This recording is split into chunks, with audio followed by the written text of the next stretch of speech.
Recording stopped. Recording in progress. Pues de acuerdo a lo que tenemos publicitado en el flyer de invitación de la sesión, hoy comenzamos un ciclo. Ya vimos el Padre Nuestro y la forma como nos puede hacer infinitamente mejores de lo que ya somos. El lunes vimos el Ave María, el tema se terminó, y siguiendo la trilogía, la tetralogía de tratados de Santo Tomás de Aquino, que son unos libros que lo lanzan a la fama como uno de los predicadores apóstoles más brillantes de todos los tiempos. Nos toca entonces hoy hablar de el credo. El credo, y sirva como introducción a este asunto, yo defino mucho una personalidad por aquello en lo que cree y aquello en lo que no cree. Por ejemplo, leía yo esta mañana, preparando la sesión, el credo de un científico famosísimo de nombre Stephen Hawking, que dice literalmente que antes del Big Bang no había nada y nadie. Bueno, pues es su creencia, pero resulta verdaderamente asombroso que en un científico serio se pueda dar entonces la creencia en algo todavía más absurdo, todavía más imposible de creer que cualquier creencia en cualquier Dios. Porque cree en la generación espontánea. O sea, él cree que de la nada surgió algo. Y estamos hablando de uno de los científicos más seriamente tomados en cuenta a lo largo de todo el siglo XX y de lo que va del XXI, Stephen Hawking. La nada produjo algo y simplemente lo afirma como un dogma de fe. Brutal. También me movió mucho platicarles acerca de este tema, buscando ser la mejor versión de nosotros mismos, lo que sucedió en los días previos al eclipse. Incluso hice una lista como de 12 cosas, de 12 creencias falsas, verdaderamente ridículas, pasmosamente, perdón por lo que voy a decir, pasmosamente estúpidas, acerca de la maligna influencia de los eclipses sobre el alma humana, sobre la vida humana y sobre la naturaleza. No necesité demostrar nada, simplemente ya quedó demostrado que no pasó absolutamente nada malo. El eclipse duró 4 minutos 20 segundos en las zonas en donde más se vio, como fue en Mazatlán, por ejemplo, donde se reunieron 750,000 curiosos a observarlo. Qué bueno que pudieron ir. Debe ser un espectáculo fascinante. A mí me tocó ver el de hace 30 años. El de ahora no. La verdad, pues porque no tenía los lentes adecuados y tenía otras muchas cosas más importantes que hacer. Pero muchísima gente cree en las malas vibras de los eclipses o en las malas vibras de los signos del zodiaco. Creen en horóscopos, creen en cosas verdaderamente increíbles y creen en cosas increíbles revelándose con aquello que los católicos creemos. En multitud de sitios en internet corren y vuelan artículos, videos, documentos, escritos espontáneos, algunos escritos con los pies y no pensados para nada con la cabeza, sobre la fácil manera con la cual el hombre liberado puede demostrar que Dios no existe. Hay quien cree eso, que es posible demostrar que Dios no existe. Y he entrado en discusión con algunos de ellos y acaban enfureciéndose. ¿Por qué? Porque simplemente demostrar que algo no existe no es posible. Solamente se puede demostrar lo que sí existe. Pero yo no puedo probar que los duendes no existen. Lo que no existe es improbable. Científicamente es imposible de probarse. Solamente se puede probar aquello que es.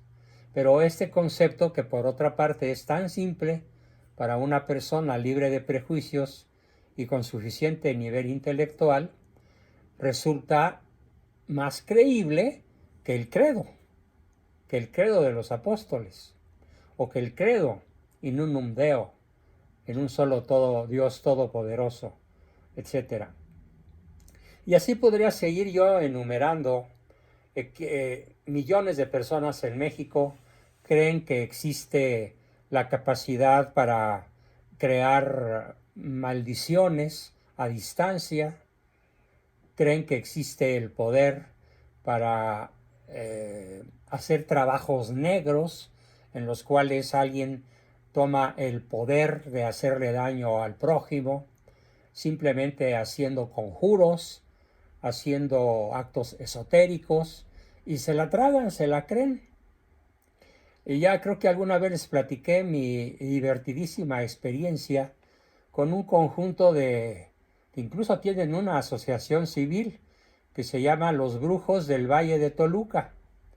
Y me invitaron hace algunos años, como 30 o 40 años, me invitaron a una serie de sesiones para demostrarme que ellos podían causarme daño a mí o a mis familiares a distancia. Y acepté el reto.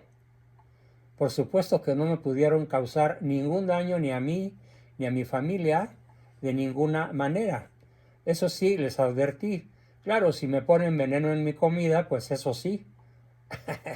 Pero eso, para hacer eso no se necesita ser brujo. Simplemente se necesita ser un asesino o una persona criminal. Entonces, sobra en el mundo actual un manojo gigantesco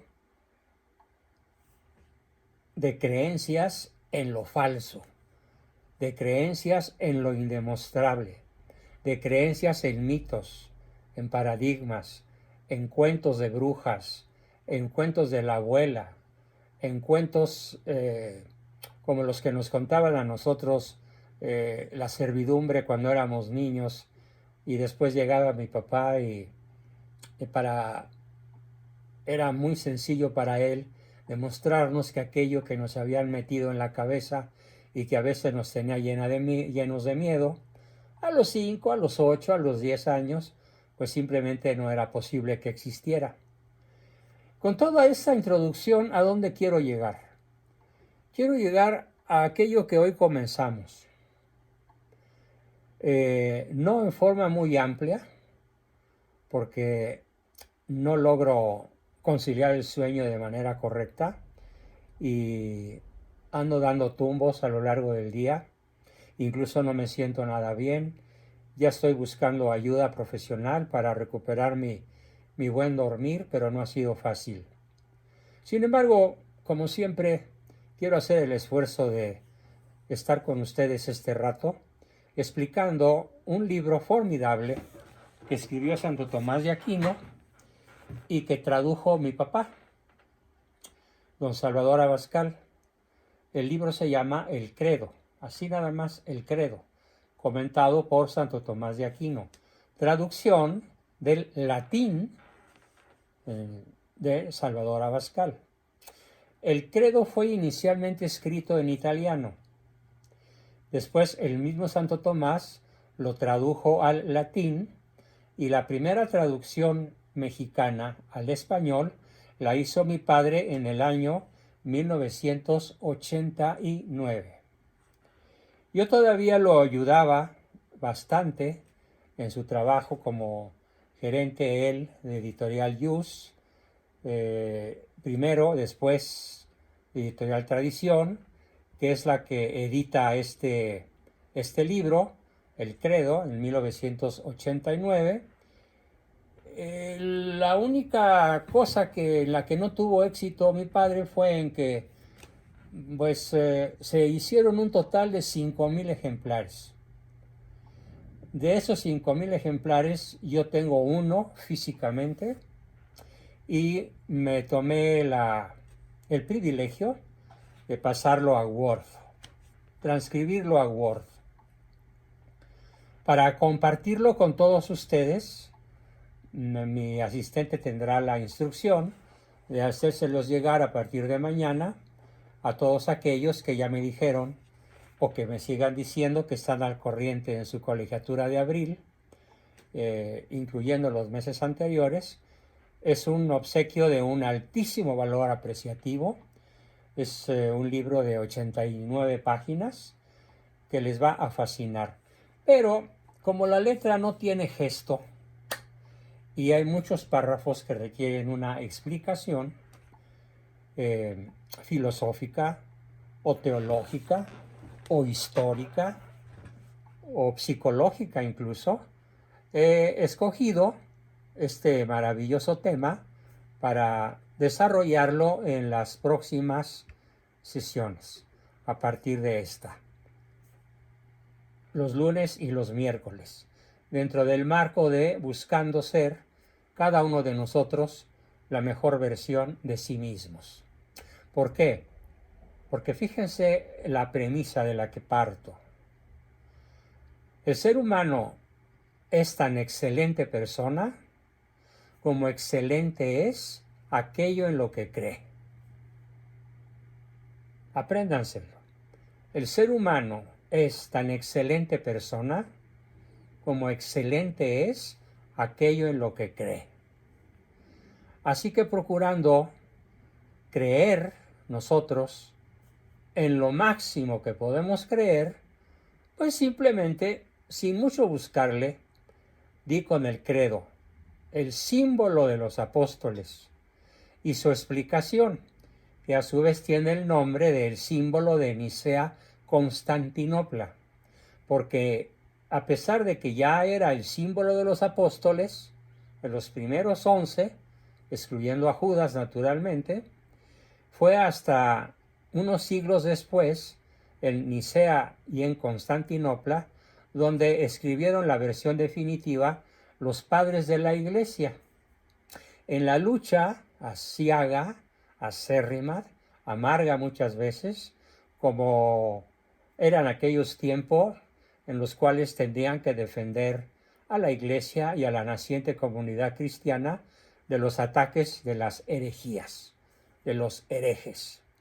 En una época en donde además, durante varios siglos, cuando menos durante casi 1500 años o un poco más, estuvieron a tiro de piedra las guerras de religión. Sangrientas, brutales, terribles, involucrando a las principales naciones europeas. Por ejemplo, Francia contra Inglaterra, Francia y España contra Inglaterra y el mundo sajón, y así sucesivamente, en la guerra de 100 años, en la guerra de 30 años, con motivos principalmente de fe, con motivos religiosos.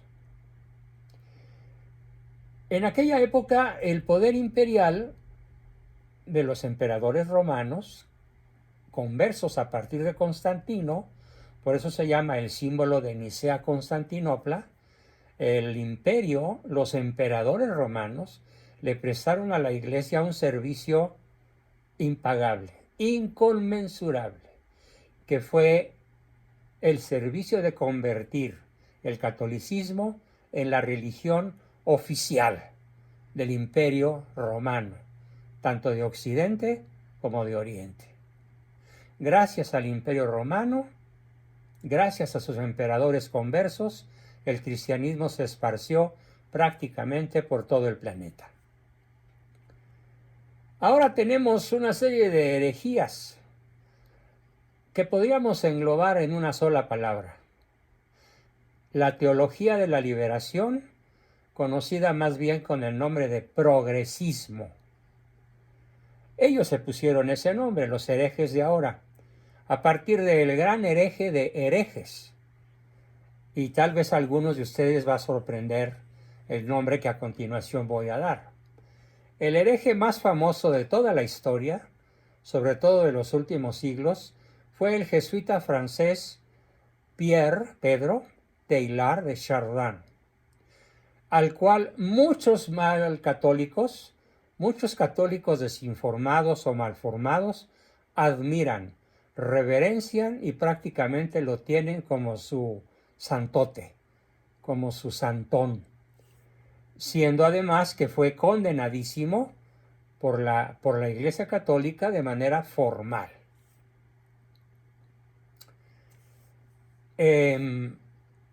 No tiene caso por el momento, ya lo haremos más adelante, adentrarnos en la historia de los cismas.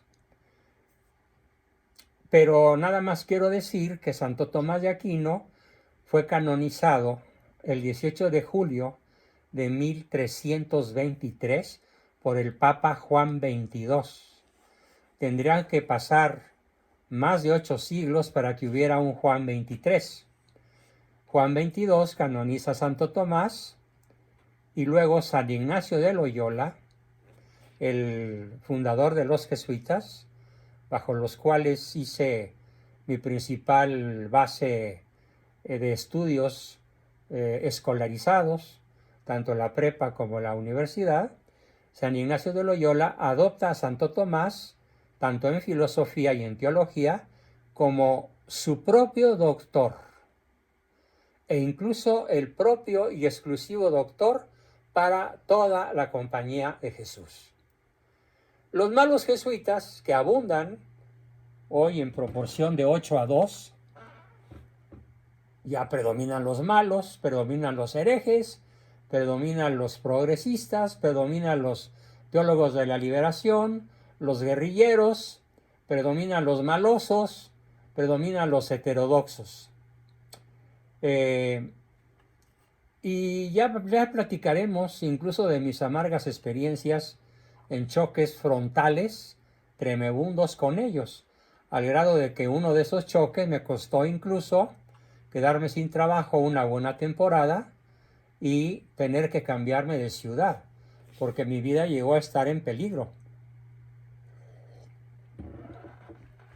amenazada por los furibundos maestrillos jesuitas que ni siquiera eran ordenados, pero que ya andaban con la espada desenvainada, persiguiéndonos a los católicos, a los que malamente se nos llama tradicionalistas. Decir católico tradicionalista es como decir círculo redondo. Es un pleonasmo. En cambio, decir católico progresista es un contrasentido. Porque si eres católico no puedes ser progresista. Eres nada más católico apostólico romano. Católico. Y si eres católico no te puedes autonombrar progresista, porque automáticamente eso te hace colocarte fuera de los ordenamientos lanzados desde agosto de 1879 por San León XIII en su encíclica Padre Eterno, Eterni Patris, del 4 de agosto de ese año. Y después San Pío X y Benedicto XV y Pío XI y Pío XII, en su famosa encíclica Humani Generis de agosto de 1950, dice algo que es el sustento de esta serie de decisiones. La Iglesia Católica exige que sus futuros sacerdotes y todos los laicos y seglares sean instruidos en las disciplinas filosóficas, según el método, la doctrina y los principios del doctor angélico, Santo Tomás de Aquino, y que su doctrina resuene al unísono con la divina revelación, porque es eficacísima esta doctrina para asegurar los fundamentos de la fe y para recoger de modo útil y seguro los frutos de un sano progreso hacia la sabiduría. Y curiosamente también el muy calumniado Concilio Vaticano II también eleva a la categoría de primerísimo nivel a Santo Tomás de Aquino y a toda su obra, y principalmente esta de la cual hoy comenzaremos a ocuparnos. Yo espero que ustedes gocen, al igual que yo lo he hecho, porque a mí me tocó, al trabajar con mi padre en aquella época, me tocó participar en la edición, en la revisión, en el imprímase de esta obrita formidable. Y la disfruté muchísimo porque un corrector tiene que leerla cuando menos 3 veces. Es una lectura magistral, pero a la vez sencilla, que nos explica profundamente el credo, porque no hay nada que llene tanto nuestras ilimitadas ansias de saber y el abismo de nuestros deseos como la divina revelación, contenida esta en los artículos de nuestra fe, es decir, en el credo de los apóstoles o símbolo Nicea-Constantinopla. Y entonces así yo busco para mis grupos el que todos sus miembros gocemos de una fe ilustrada. No basta una fe viva, no basta. Tiene que ser una fe ilustrada y vivida para que nuestra voluntad y nuestra inteligencia, robustecidas y aun transformadas por la gracia de Dios, nos lleve a salvarnos de los engañosos lazos y trampas que este mundo, demonio y carne todos los días multiplican a nuestro paso, como nunca antes en la historia de la Iglesia lo habían hecho. Lo cual, en cierta manera, es un símbolo tangible de que nos acercamos a la parusía, a los últimos tiempos. No que me atreva yo a ponerle fecha y día, pero sí hay, ya Santo Tomás lo decía, cuando al bien se le llame mal y al mal se le llame bien, es que Cristo está cerca, en su segunda venida. Yo sé que Dios nos permite afrontar estas pruebas, pero que a la vez que nos permite afrontarlas, mi padre termina el prólogo diciendo: Dios mismo permite esta prueba suprema contra nuestra fe, pero a la vez nos brinda todos sus auxilios. Y el primero de sus divinos auxilios es la verdadera fe racional e ilustrada. Bien, después de esta introducción, comenzamos ya directamente con lo escrito por Santo Tomás. Veamos. Dice Santo Tomás en su prólogo: lo primero que nos es necesario como cristianos es la fe, sin la cual nadie se llama fiel cristiano. Pues bien, la fe produce 4 bienes. Pregunto, sin abrir el navegador de su computadora o de su celular, sin consultar, simplemente lo que tengan en su corazón y en su cabeza, ¿alguien me puede decir alguno o los 4 bienes que produce la fe en el hombre, en el ser humano?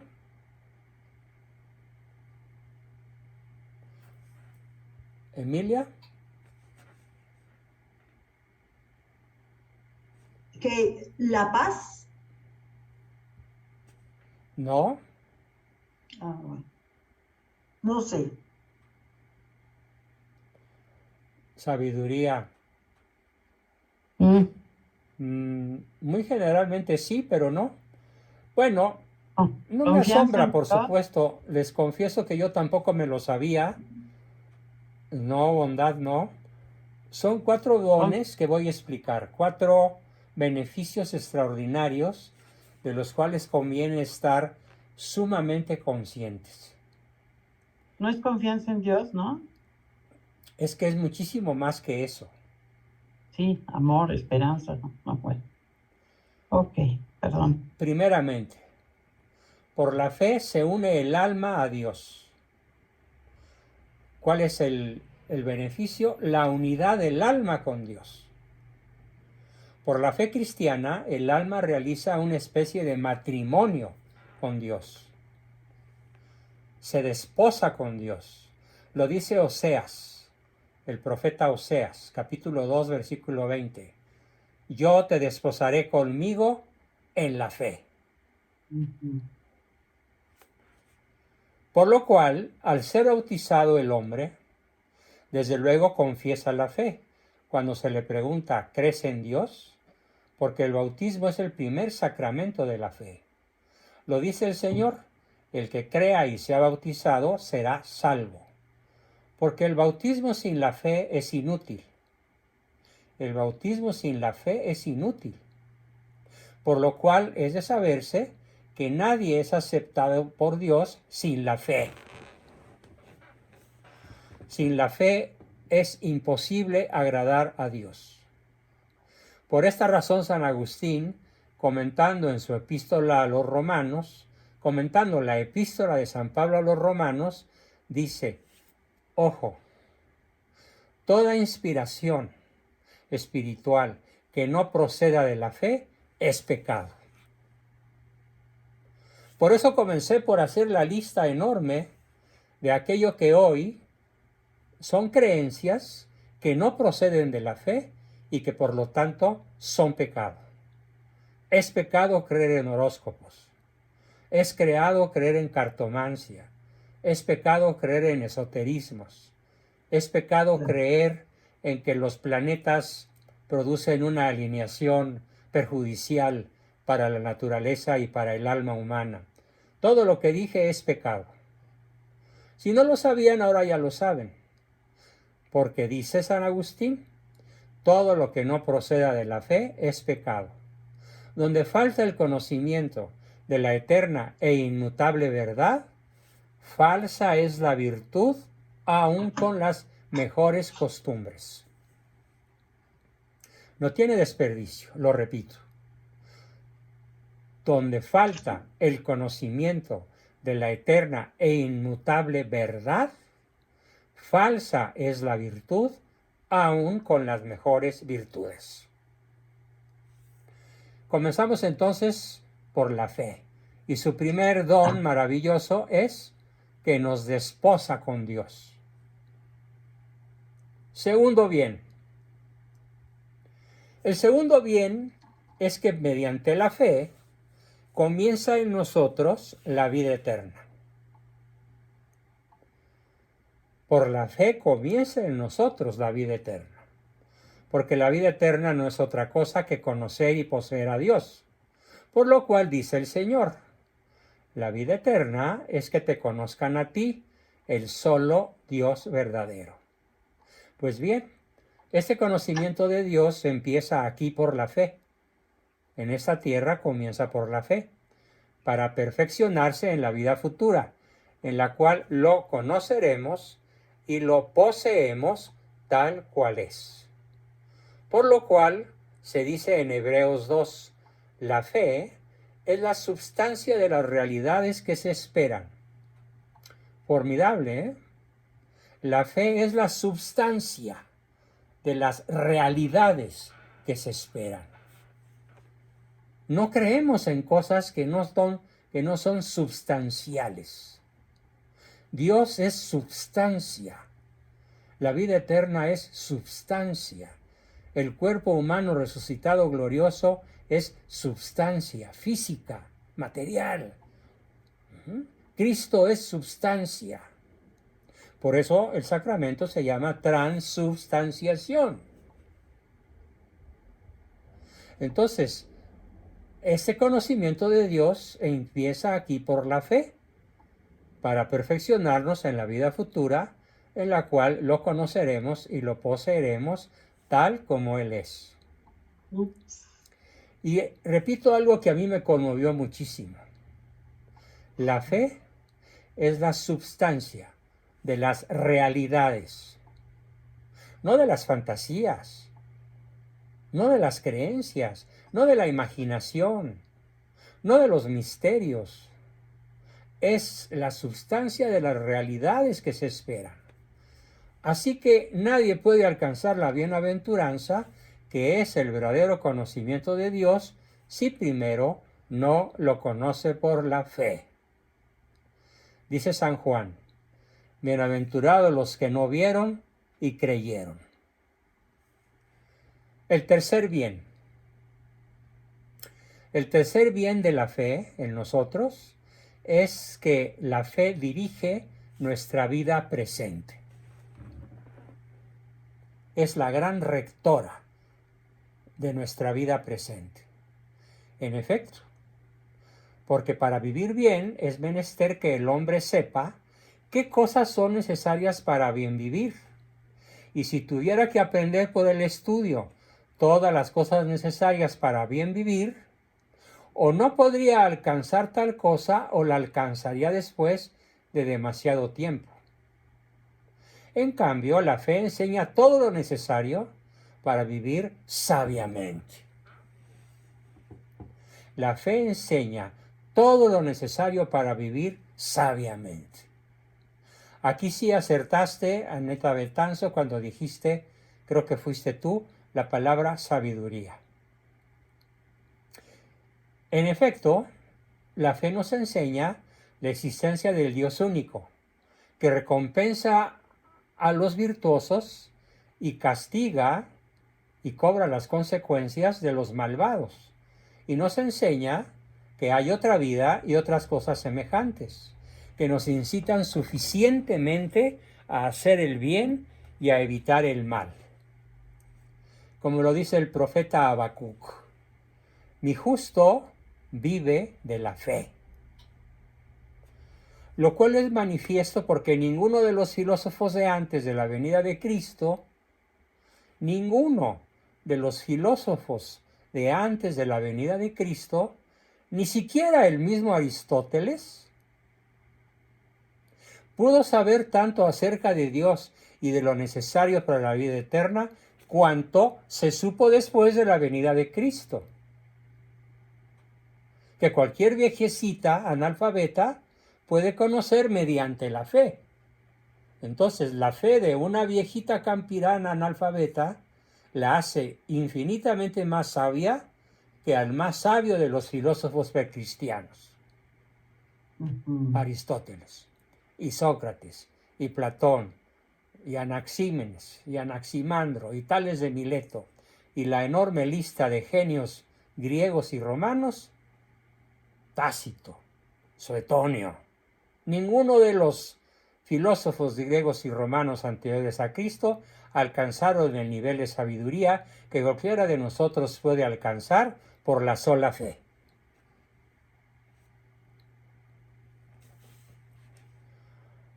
Por lo cual el profeta Isaías dice: colmada está la tierra con la ciencia del Señor. Colmada está la tierra con la ciencia del Señor.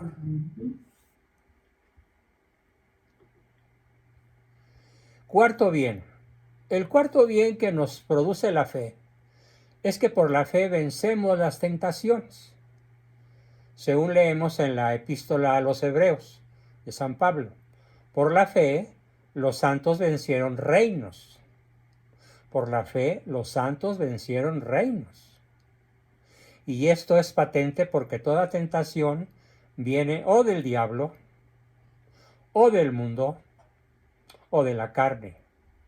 En efecto, el demonio tienta para que no obedezcas a Dios, ni te sujetes a Él. Y esto lo rechazamos por la fe, porque por la fe sabemos que Él es el Señor de todas las cosas, y por lo tanto que se le debe obedecer.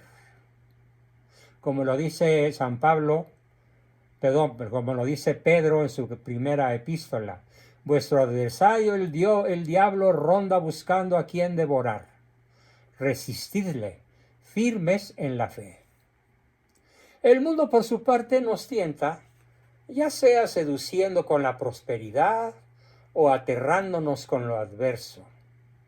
Pero todo lo vencemos por la fe, que nos hace creer en otra vida mejor que esta, y así despreciamos, o no sobrevaloramos al menos, las cosas prósperas de este mundo y no tememos las adversas. Dice San Juan, la victoria que vence al mundo es nuestra fe.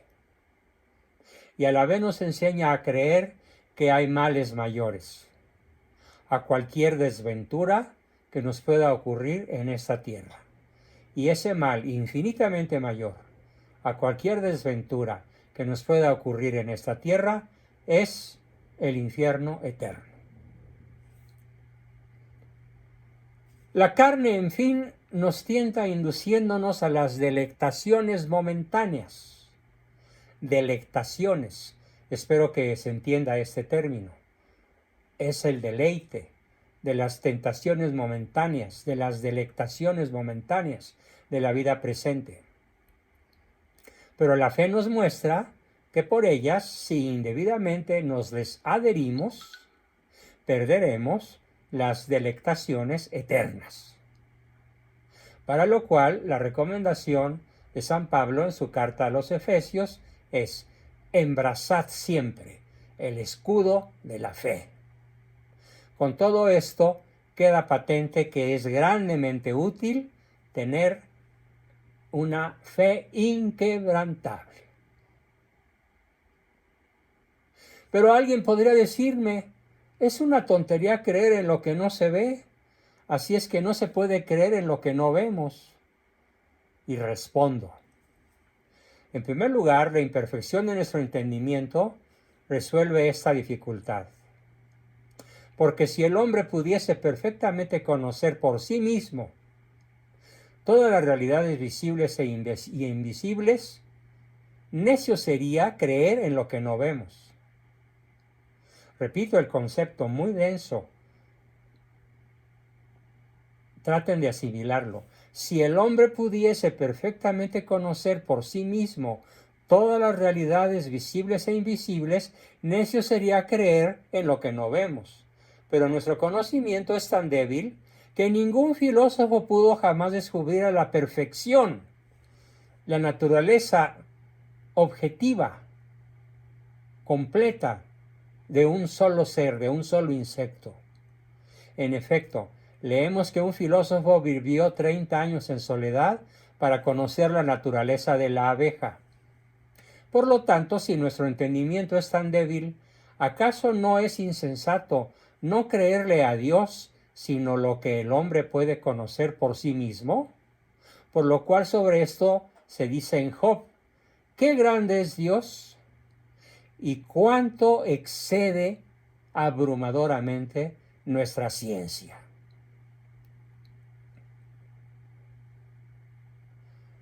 En segundo lugar, se puede responder que si un maestro enseñase algo de su ciencia y cualquier rústico dijese que eso no es tal como el maestro lo afirma por no entenderlo él, tendríamos a este rústico como un gran necio. Pues bien, es un hecho que el entendimiento de los ángeles excede el entendimiento del mejor filósofo más que el entendimiento de éste al del mejor rústico. Por lo cual, necio es el filósofo si no quiere creer lo que dicen los ángeles, y con mayor razón si no quieren creer lo que Dios nos enseña. Sobre esto se dice en el libro de Eclesiastés, muchas cosas sobrepujan la inteligencia humana que nos han sido enseñadas. Muchas cosas que sobrepujan la inteligencia humana nos han sido enseñadas. Aclaración que mi padre me hizo el día que hice yo mi primera comunión. Las cosas referentes a Dios superan la inteligencia humana, pero no la inutilizan ni la destruyen. Únicamente la superan. Y por eso solo el humilde puede tener fe verdadera. Sé humilde y cree en la palabra de Dios. También podríamos decirle, para terminar, que podemos responderle a este necio que niega que es una estupidez, que dice que es una estupidez creer en lo que no vemos, que si el hombre no quisiera creer sin lo que conoce, si el hombre no quisiera creer sino en aquello que conoce, ciertamente no podría vivir en este mundo. Es el argumento más poderoso.